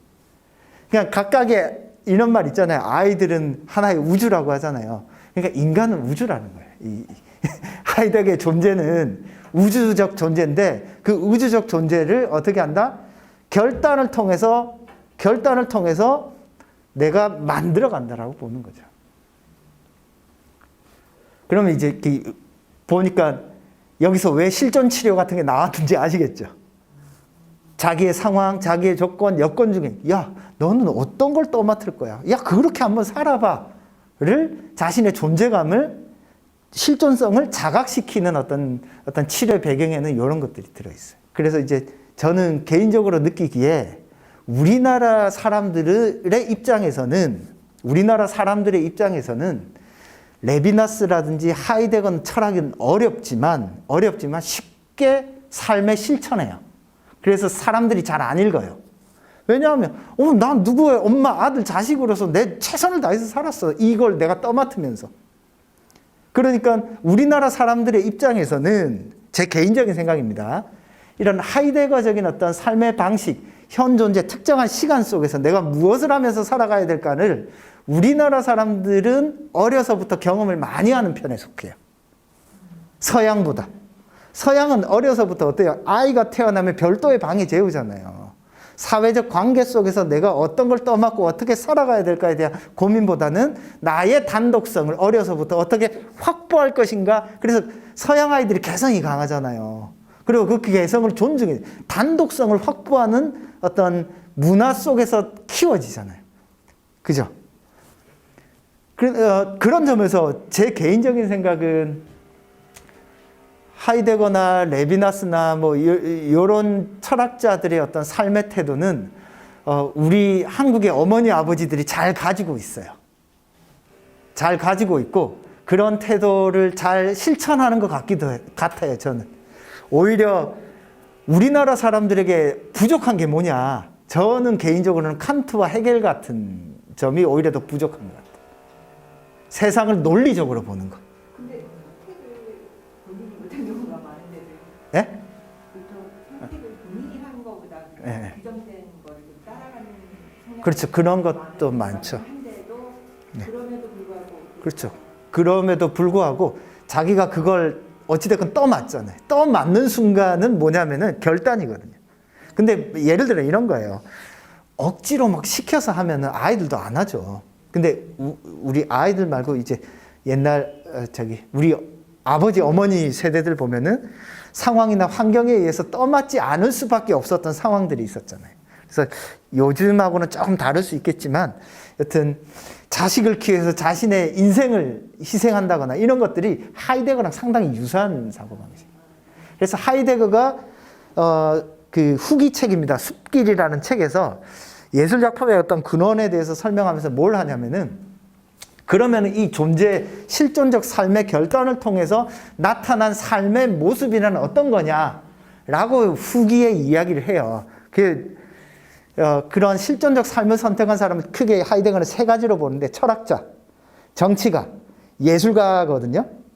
근데 정치가는 지가 나치에 들어가 보니까 이건 안 되겠다 싶어서 정치가는 빼요. 그래서 결국에는 실존적 삶을 살아가는 존재는 누구냐? 예술가랑 철학자예요. 근데 이 예술가와 철학자의 실존적 삶의 모습이 달라요. 철학자는 논리적으로 사고하고 뭔가 형식을 만들어내잖아요. 결국에는 존재와 시간의 책의 내용도 어떤 거냐면은, 현 존재가 실존적 삶을 살기 위해서 어떤 삶의 양식, 존재 방식을 가져야 되는가를 디테일하게 설명을 하는 거기 때문에 거기에는 뭐가 없냐면 구체성이 없어요. 구체성이 없고 이렇게 해야 된다. 근데 그런 구체적으로 살아가는 건 뭐냐면 예술가예요. 예술가. 그래서 전에 제가 하이데거 같은 사람은 예술적 존재론이라고 했잖아요. 그죠? 예술가, 시인. 자, 예를 들어 볼게요. 하이데거가 예를 드는 건 고흐예요. 고흐의 저기 그림 있죠? 여기 한 컬레의 구두 있잖아요. 15쪽에. 이 구두를 딱 보면서 고흐는 뭘 봐요? 농민이 하루 종일 밭에서 일을 하면서 쌓아왔던 어떤 노력, 희생, 고통이 10년, 20년 쌓여 있는 걸 이 구두 안에 응축돼서 보여진다라고 해석을 한 거예요. 하이데거가 이런 해석을 하면서 고흐가 뜬 거예요.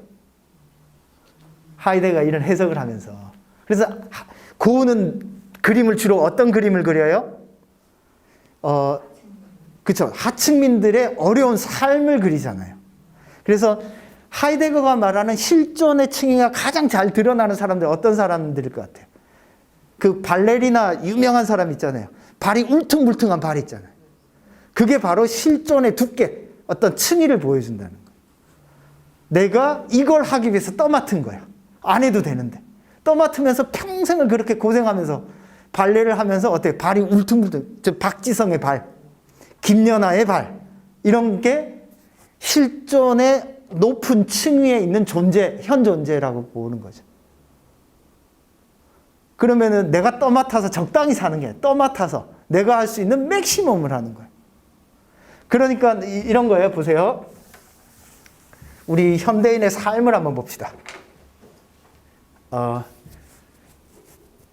회사에서 일을 하고 퇴근하면 소파에 앉아서 뭐 봐요? 야구 보죠. 야구. 남편이 야구 보고 축구 보고, 그죠?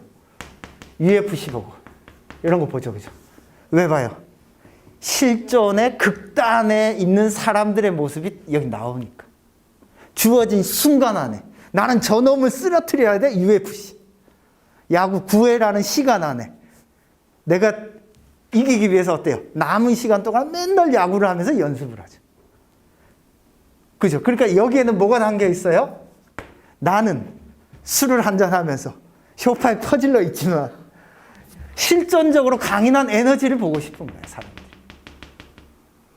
그죠? 그러니까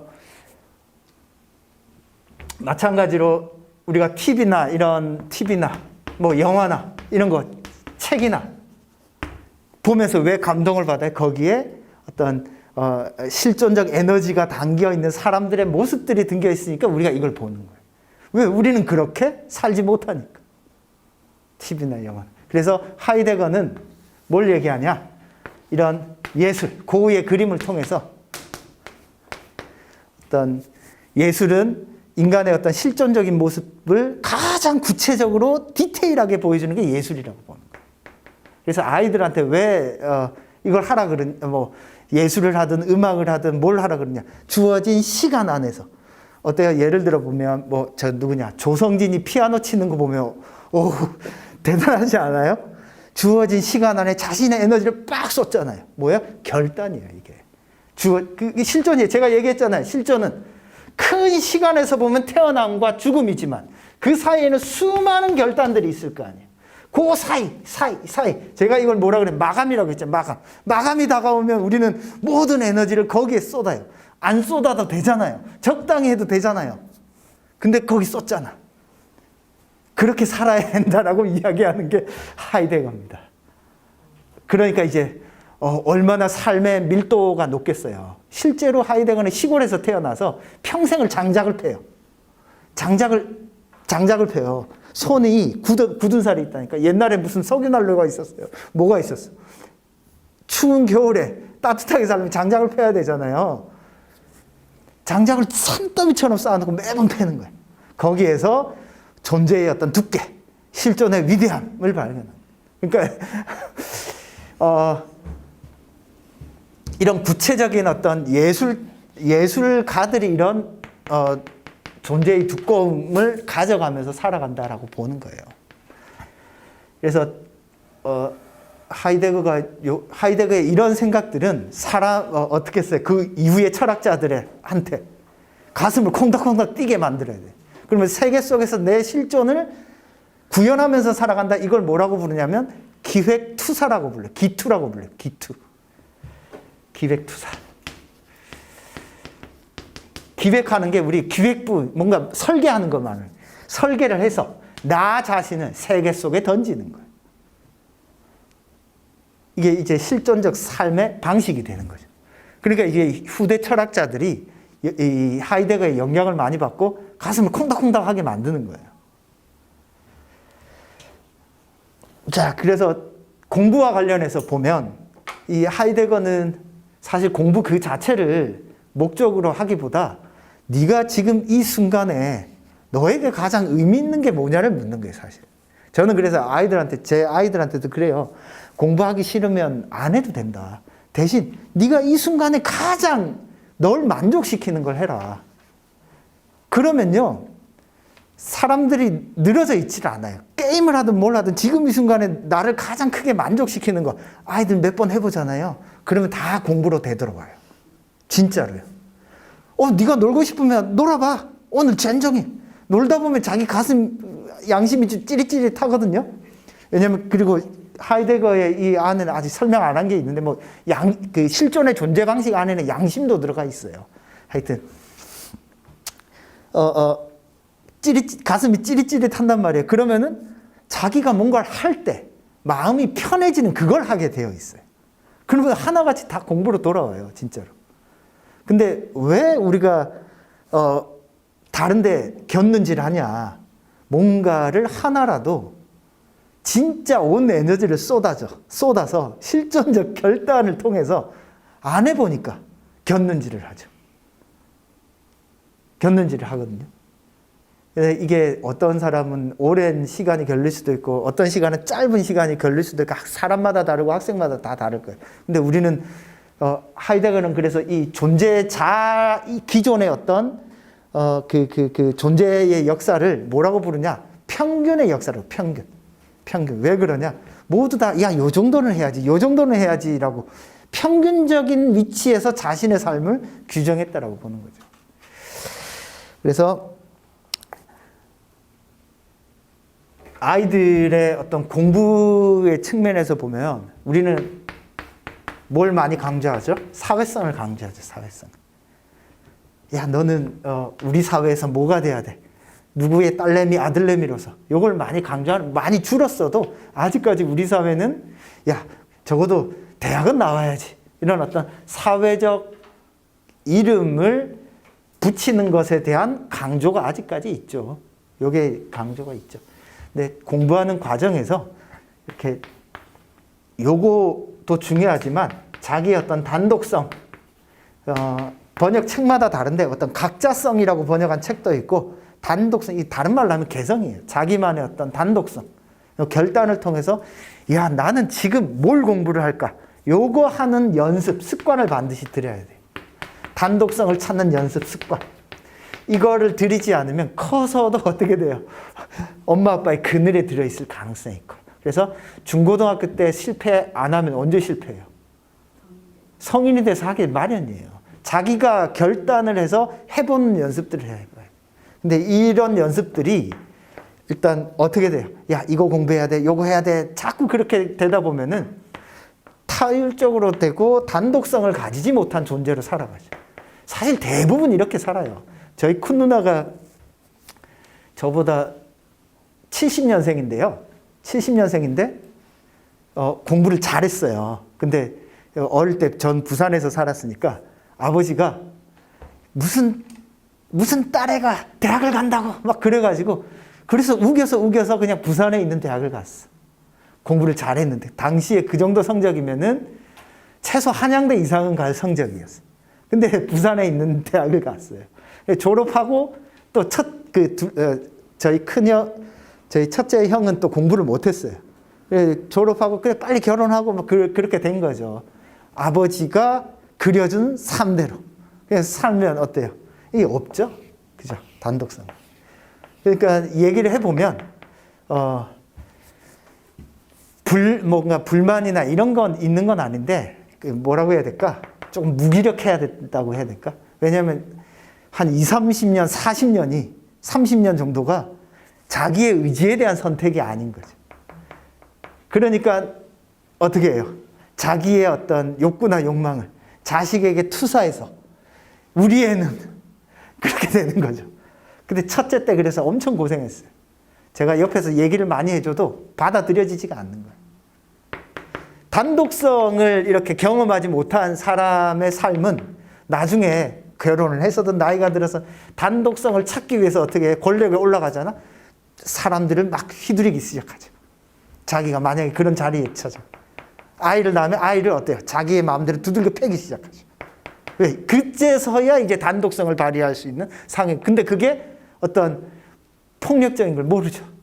여튼 그래서 아이들은 이 단독성에 대한 경험 이런 것들이 사실 어리서부터 좀 많이 하는 게 좋습니다. 그래서 여기 결론 15쪽입니다. 한번 보면 밑에서 두 번째 줄 볼게요. 이런 단독성이라고 하는 게 내 마음대로 사는 걸 의미하는 게 아니에요. 하이데거에 따르면 요거는 염려, 마음씀, 양심 이런 것들을 통해서 세계 내 존재자들을 떠맡으면서 만나고 배려하고 염려하는 존재 방식으로 사는 걸 뜻해요. 하이데거는. 그래서 지 마음대로 사는 게 아니라 그 과정에서 뭐 결단을 하는 거죠. 그죠? 그래서 실존이라고 하는 이 하이데거가 던진 현 존재는 어떤 주어진 시간 안에서 마감, 이건 어떻게 보면 죽음이죠.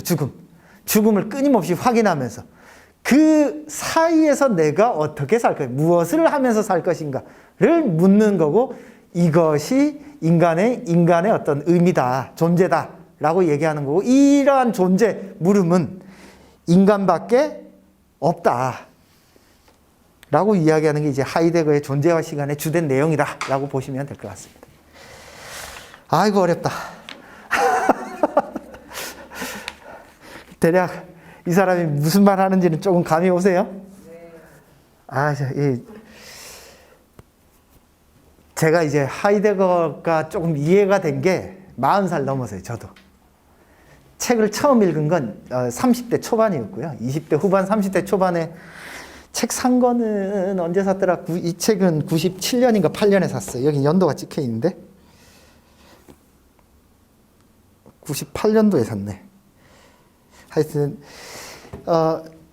처음에 도무지 이해가 안 되는 거예요. 왜냐하면 삶에 대한 어떤 저는 개인적으로는 이렇게 어떤 철학적 소양이 부족하다라는 것보다 삶에 대한 경험의 부족이 이 사람의 말의 어떤 의미를 이해하지 못하도록 하는 거예요.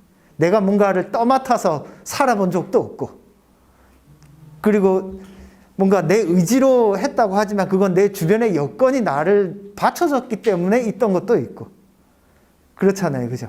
그러니까 철학이 잘 이해 안 되는 경우는 많은 경우에 어떤 경우냐면, 그러한 어떤 삶의 방식을 내가 경험을 안 해보고 체험을 안 해봤으니까 나와는 완전히 다른 삶의 방식이잖아요. 그러니까 이해가 안 되는 경우가 많아요. 그래서 나이가 조금 들어서 다시 보니까 이해가 돼요. 그래서 철학적인 어떤 책을 읽을 때 단순히 어떤 지식이나 정보로 읽으시면 안 되고 인간의 삶의 어떤 태도, 삶의 자세, 어떤 삶의 방식이 거의 모든 철학책은 지식과 정보로 이루어져 있는 게 아니라 근대 현대 철학으로 오면 올수록 실천론 쪽에 방점이 많이 찍혀 있어요. 과거 데카르트나 칸트 같은 경우에는 인식론의 방점이 많이 찍혀져 있지만 뒤로 가면 갈수록 어떤 실천론, 사회 속에서 어떻게 살아가야 될 것인가 이런 내용이 많거든요. 그러면은 내 삶을 자꾸 돌아보면 이 사람이 원하는 혹은 바람직하다고 여기는 삶의 방식이 뭐구나 이런 게 조금 아마 보일 것 같아요. 오케이. 그래서 저도 이제 하이데거가 좀 더 나이가 들어서 이해된 측면이 조금 있는 것 같아요. 자, 대략적인 어떤 설명은 이렇게 마무리하고 궁금한 거 한번 여쭤보세요. 그래야지만이 인간은 세계 내 존재로서 살아갈 수 있어요. 네. 그러니까 하이데거를 정확히 이해 못하고 앞부분만 읽은 사람은 어떻게 되냐? 야, 네 마음대로 살아가 이게 돼요. 근데 뒷부분에 나오거든요. 시간성 안에 현 존재가 어떻게 이런 보살핌이라든지 만남이라든지 이게 뒷부분에 나와요. 근데 뒷부분까지 읽기가 정말 어려워요. 이 하이데거 책은. 도서관 가서 한번 빌려서 한 번만 보세요. 와우, 네 진짜 전 처음에 욕을 얼마나 많이 했는데요. 그러면 세계 속에 나와 내 속의 세계의 그런 조화를 이렇게 생각한다 그런. 아니에요. 그렇게 생각하시면 안 돼요. 분리되어 있지가 않아요. 세계 내 존재는 내가 세계와 함께 있어요. 근데 나만 있는 게 아니라 여기 모인 각자도 있어요. 거기에서 각자가 섞이는 교집합이 있겠죠. 그래서 이걸 지평융합이라고 불러요. 그러면 그래서 이제 각자의 어떤 세계 내 존재인 거예요. 그러니까 존재는 각각의 현 존재에서 존재자를 이해하는 논리가 있어요. 그걸 존재론적이라고 해요. 하이데거는. 그래서 인간이 현 존재로 살기 위해서는 어떻게 해야 된다면 존재론적 우위를 가져야 돼요. 그러니까 어렵죠. 대부분 어려워지는 또. 그러니까 존재적이라고 말할 때 이게 서론에 나오는 부분인데 존재적이라고 말할 때는 그냥 과학이 야 이건 똥이고 이건 된장이야라고 하는 건 존재적이에요. 존재론적이라고 할 때는 그걸 현 존재의 지평에서 의미를 부여한 나름대로 논리체계인 거예요. 그렇게 부여한 의미에서 세계가 있는 거예요. 그렇기 때문에 각자의 세계가 있는 게 아니라 세계라고 하는 건 내 세계밖에 없어요. 이것도 아닌데 나와 세계가 끊임없이 상호작용하는 있는 세계. 그것이 상호작용하고 만나는 거예요.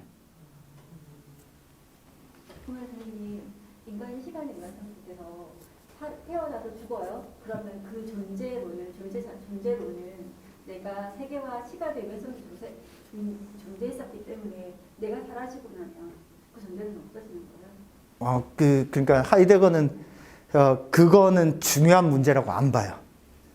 내가 사라지냐, 나는 존재론에 그 존재자가 있어야지만 네. 생각할 수 있다는 건가요? 그러니까 내가 사라지는 게 아니라 나라는 사람이 그런 존재의 층위에 도달한 거죠. 그 레벨이 높아지거나 낮아지는 거죠. 그러니까 하이데거에 대한 많은 비판은 어디에서 시작되냐면 아니 이 인간이 살아가는 사회적 조건에 대한 이야기가 없지 않느냐.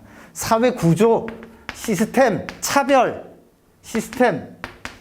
이런 거 없지 않느냐.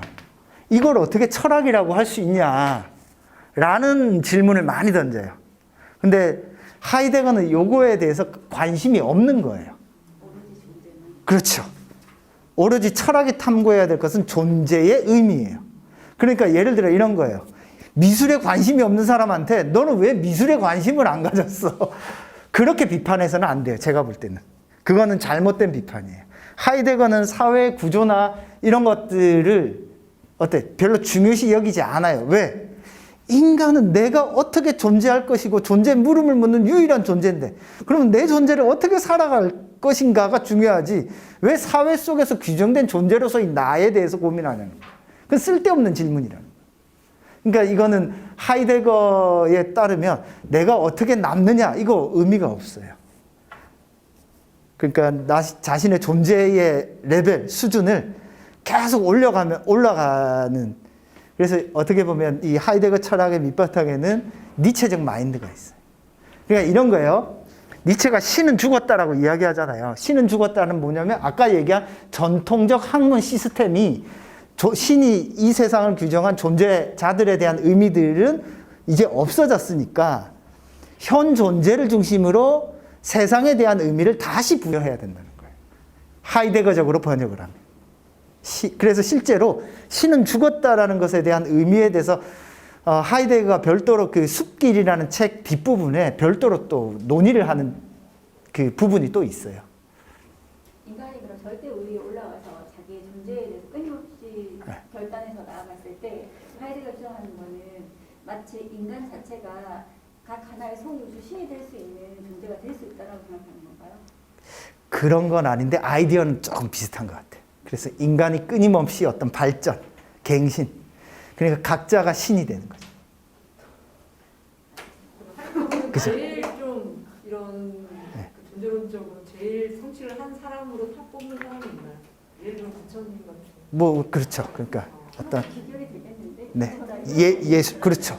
그러니까 과거에는 나가 아닌 별도의 신이 있었다면 신이 나를 규정해서 나는 거기에 부속물에 불과한 거예요. 근데 그게 아니라 내 각자가 이 세상에 의미를 부여하는 존재로서의 결단과 매듭으로서의 존재. 그렇게 살라는 거야. 규정되는 삶으로서 수동적으로 살지 말고. 그러니까 하이데거는 만만치 않죠. 그렇게 살기가 쉬워요, 어디? 부처가 되고. 그러면 또 감이 조금 오세요? 그럼 그런 면에서 약간 동양의 그런 거랑 비슷한 거 네. 같아요. 부처가 될 수 있고. 네, 맞아요. 그러니까 하이데거는 동양하고 파다 보면은 근데 그거를 어떻게 갔냐? 논리적으로 간 거고 동양은 어때요? 사회 속에서 간 거야. 삶 속에서 간 거야.